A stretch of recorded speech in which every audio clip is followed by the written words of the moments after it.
Good day to you all. Today we will be discussing about Imagism, one of the major poetic movements that emerged in the 20th century. Now, before we move into the poem, I would like you to look at two of the Imagist poems to understand what exactly Imagism is all about. The first poem is In a Station of the Metro by Ezra Pound. I'll just read out the poem to you. The apparition of these faces in the crowd, petals on a wet black bough. The apparition of these faces in the crowd, petals on a wet black bough. If you try to understand what the poem is about, we get to know that the first line sets to us the situation, the context. We understand that it is a crowded place and there are faces which don't seem clear to the speaker. That's why he calls them apparition of these faces in the crowd. And the second line tells you what it actually looks like to him. Petals on a wet black bough. So if you try to visualize that, that would be something which looks like the image that is given below the lines. This is what Imagism intended. They aimed at creating visual images, verbal images, in order to make the idea clear. They used less number of words to make that idea clear to the reader. The second poem, The Red Wheelbarrow by William Carlos Williams. So much depends upon a red wheelbarrow glazed with rainwater beside the white chickens. Now again, this poem is about one single image of a red wheelbarrow. The color becomes significant, the red color, and it is glazed with rainwater, which means the red color becomes even more prominent. And to contrast that, there are white chickens beside the red wheelbarrow.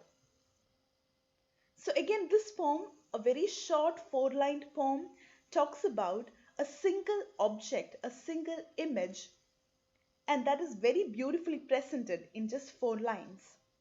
This is what Imagism intended doing. Now moving on to what Imagism was.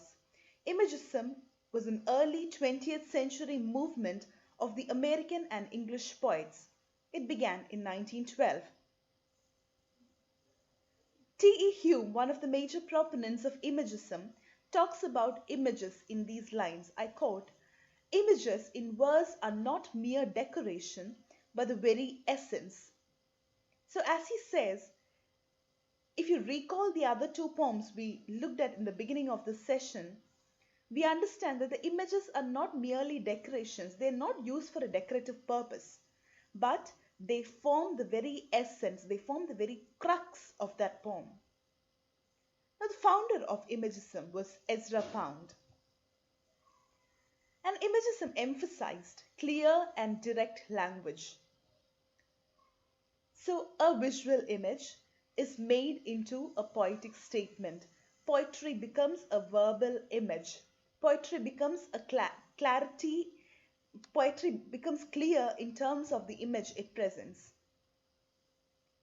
And the language is symbolic or allegorical. Now, who were the images, main images? T.E. Hume, Ezra Pound, Amy Lowell, William Carlos Williams, Hilda Doolittle, T.S. Eliot, some of the major American poets. Now, what were the tenets of Imagism? They believed in the direct treatment of the thing, whether subjective or objective, to present a very clear and definite image. They believed in absolute freedom in the choice of subject. Unlike the early poets, unlike the early neoclassical poets who believed that the subject should be elite in nature, or the romantic poets who believed that it should be from the normal, from the everyday life, Images did not keep any such demands, but they believed that you could write on any subject taken from any context, and they believed that they had absolute freedom in the choice of subject. And they did not use any word which did not contribute to the presentation of that image. And this was written in the free verse style. Because of its short structure, theorists believe that this was inspired from the Japanese haiku. The Imagist movement came as a reaction to the Romantic and Victorian traditions of poetry, and the movement as such came to an end in 1917.